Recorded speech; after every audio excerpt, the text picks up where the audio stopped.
Welcome back to the Budget Gamer channel, where we bring you critical and in-depth reviews of just about every indie game we can get our hands on, and today we're going to be taking a look at JackQuest for the Nintendo Switch. And interestingly enough, this mini Metroid-Vania might be better suited to fans who aren't actually fans of Metroid-Vania titles.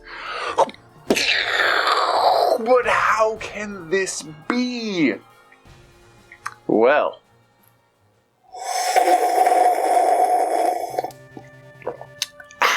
we'll get to that in a minute. Jumping right into the story though, as we typically do, it is short but poignant as we see Jack and his beloved as they're off on a romantic date in the bowels of a spooky wood.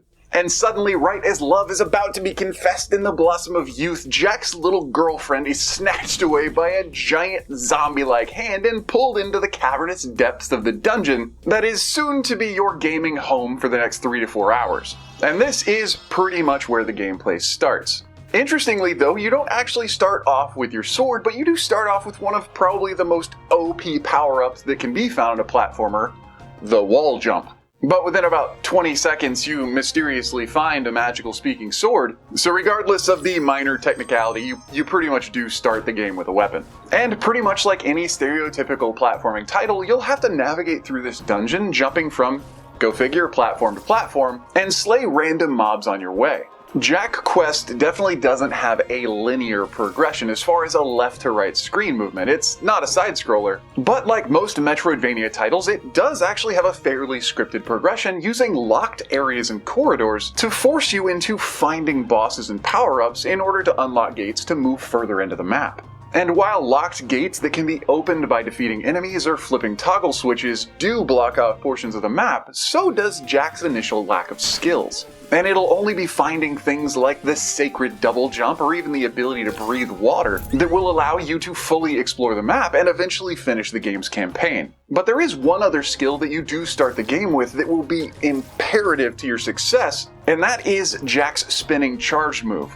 Combat in the game is fairly stereotypical as far as any basic adventure with randomly spawning mobs. You'll progress through the map, you'll hit liberal checkpoints as you explore, and mobs will generally take a couple of hits with the swing of your gigantic sword. But there will be times when damage is either potentially unavoidable or you really have to take down an enemy quick, and this is where the spinning charge move comes into play. Fueled by blue gems that you can crack out of crystals as you make your way through the dungeon, you'll be able to use this super-powered move not only to deflect total damage, but also to add multiple hits to a single attack. But if the challenge level of the game is just a little too tough and you find yourself constantly respawning low on gems or low on hearts, the developers did throw in some in-game shops. These shops allow you to spend the gold you've been collecting through your gameplay on either refilling your hearts, your gems, or buying a torch that allows you to save your game at any point in the game. And as some of the later boss fights can be a small jaunt from the nearest checkpoint, that can be pretty beneficial. But moving on from the general gameplay mechanics, visually, JackQuest is a 16-bit era retro-themed game. So if you're not a fan of the retro era or retro revitalization,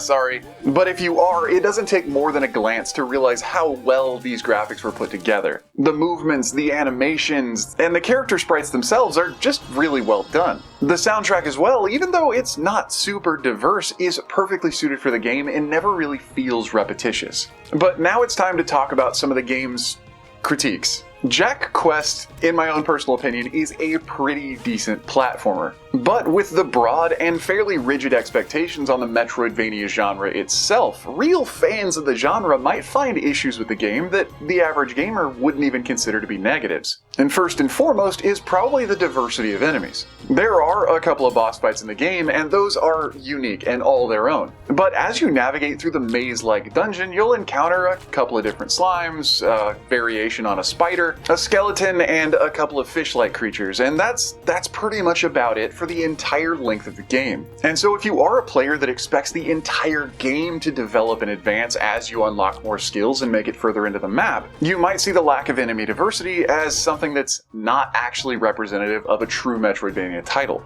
And the next critique, being the game's map, is also more applicable to those more hardcore MV fans. Metroidvanias characteristically take a massive map that not only unlocks as you develop skills, but is hugely interconnected. And that's because the areas don't just unlock as you make your way deeper into the game, but as you develop skills, the entire map starts to change because even those initial areas held secrets that can only be accessed with new skills. And while this is generally done with teleportations and other such devices, JackQuest does have a large map that unlocks as you play, but it's not actually interconnected. Or at least not in the way that a Metroidvania title typically is. And that's why, as I mentioned earlier, it's more of a linear progression than you'd probably expect. But moving on to a game critique that probably just about any gamer can really appreciate is the visual aesthetics of the game itself. JackQuest is beautiful, as I already talked about when I mentioned the visuals, but it's also incredibly reminiscent of other earlier titles such as Mario and Mario World.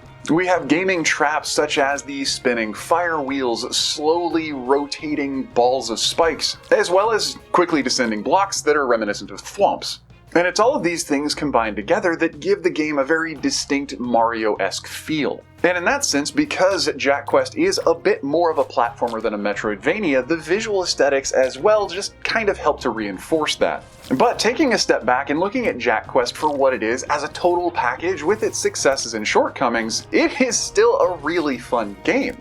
And in all honesty, its biggest flaw is a slight misrepresentation of the genre. So if you are a gamer who's more of a platforming fan than a Metroidvania fan, JackQuest is probably going to be a pretty good experience. And though it doesn't particularly bring anything new to the table as far as platformers are concerned, it's entertaining and it's totally worth the price if you can snag it on sale. But anyway, that does about bring us to the end of the review of JackQuest now on the Nintendo Switch. So if you enjoyed the review, or especially if you found it helpful, feel free to throw us a comment or a like to help us grow and to show your support. And don't forget to click that little bell icon when you subscribe to stay updated with the latest content. We put out a couple of reviews a week, and if you've seen the eShop, there are thousands of indie games. So whether it's an easy hard pass or an absolutely unforgettable gem, chances are if it's on the eShop, you're going to find out about it right here. But as we are a small channel, if you enjoyed the review, if you found it helpful, please smash that subscribe button and help us grow to become a bigger, more successful channel.